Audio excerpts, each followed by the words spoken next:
Yo munange surprise bindeebako kutero gyeyawadde rape Precious Lemi y'omukwano yamuzaalidde dda obuzibu era nga bwenjogerera ssaawa zino zo ttiimu bbiri zamaze dda okweyawulamu. Mbuuza nti ttiimu ki? Ttiimu kukakasa nti ddala kituufu Bindeeba mufumbo ne ttiimu ndala kukakasa nti Bindeeba si mufumbo akyayagala rape. Era ngenda kuba nga nkutuusaako ezo zonna ttiimu ebbiri bigambo ki ebizivaamu yolowooza lwaki zo zirowooza bwe zityo. Bannange rape mukwano mukyala Bindeeba gona alutegeera naye nga mugamba mutya kansubire muli bulungi bambi ng'enkola yaffe mbasaba vidiyo eno mugimpereka like era nensaba mukwano gwe wenna atunala kusubscribinga wano ku Suvia News Extra nti mukwano subscribinga era onyige ne mu notification bell oleme okusubwanga buli kimu kyonna kye mba nteekangayo kuba singa onyiga mu notification bell mukwano oba togenda kusubwa manya buli kavidiyo konna oba ogenda kukafuniranga mbudde. N'olwekyo mukwano nzikiriza nkutandike oba nkutandike na ttiimu ki? Nkutandike na ttiimu byonoonese abagamba nti ddala kituufu Bindeeba eyo gyali mufumbo oba nkutandike na ttiimu kukakasa nti ddala Bindeeba akyayagala rape. Naye ndowooza kankutandike ne ttiimu byonoonese. Munnange lubadde olwo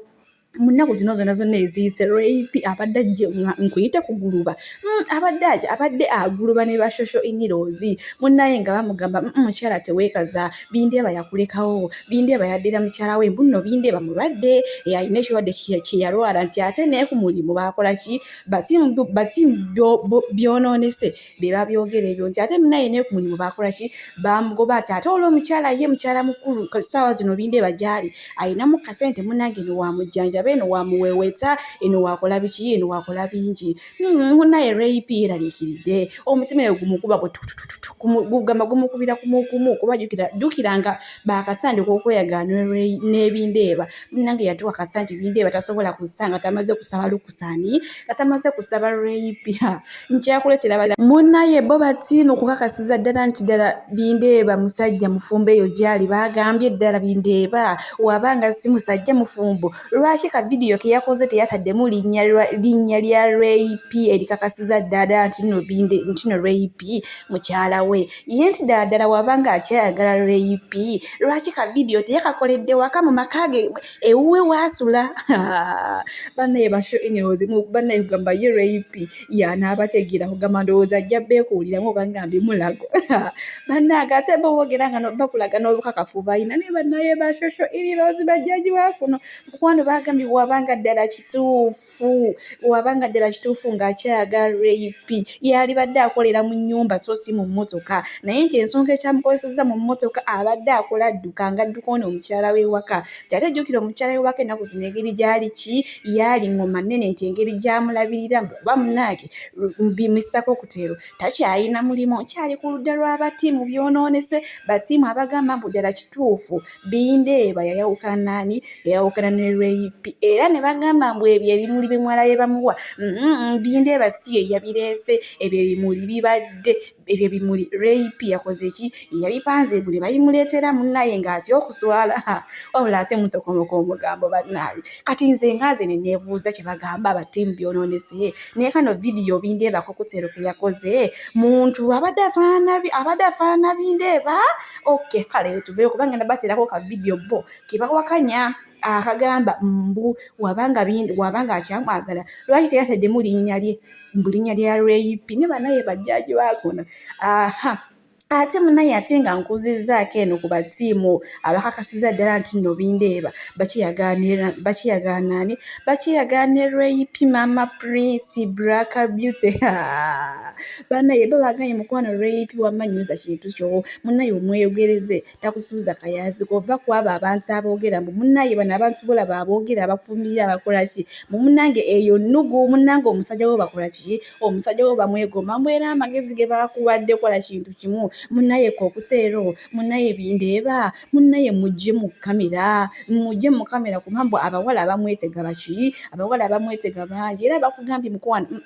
kola fuuka kasirise kola gannakaaka kanaani kola gannakaaka kane Alani nti obagezaako okukoppa Rema Namakula kuba munange n'obufumbo bwa Rema Namakula bwali bwonoonese lwa nsonga nti obufumbo bwali mu kamera nnyo naye munnaye baagenda ne bamusabula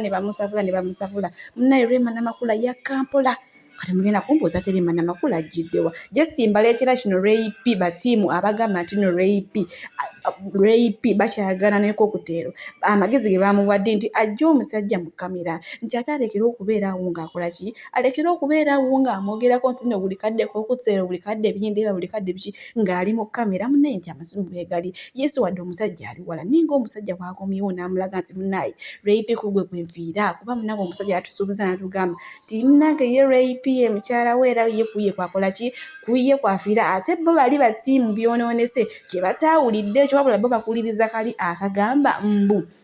lwaki teyayatudde linnya lya Ray-P bwe kitegeeza alina abakazi bangi kitegeeza nti nno kati akantu kafowadinge mbu yageze akafowadingira abakyala bangi bannange bo batiimu byonoonese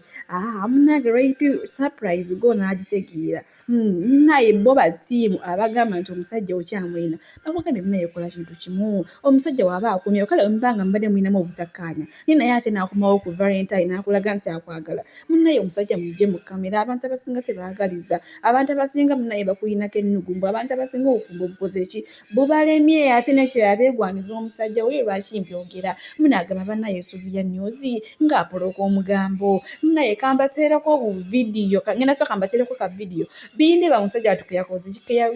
Bindeeba musajja watu keyayogedde nkulage na Ray-P bannange Ray-P ayagala Bindeeba bannange Ray-P ayigamba yenna abadde awuliriza Bindeeba ng'omuwulira yenna maama bannange nga si ono Ray-P ayogera Nakitto naye bannange ennaku zino yatuwa n'erinnya eddala erya Nakitto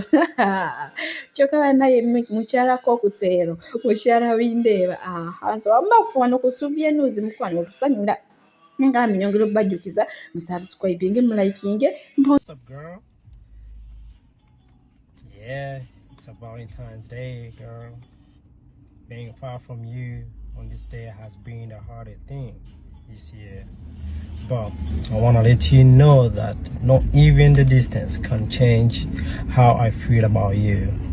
I love you, my one and only wife. And I'm here to wish you a beautiful Valentine's Day. See you soon. See you around. Thank you. Hey, cocktail. Hey, my love, my future. What's up, girl? Yeah, it's a Valentine's Day, girl. Being far from you on this day has been the hardest thing this year. But I want to let you know that not even the distance can change how I feel about you. I love you, my one and only wife. And I'm here to wish you a beautiful Valentine's Day.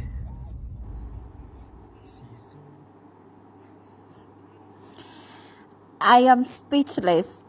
Producer, it's okay that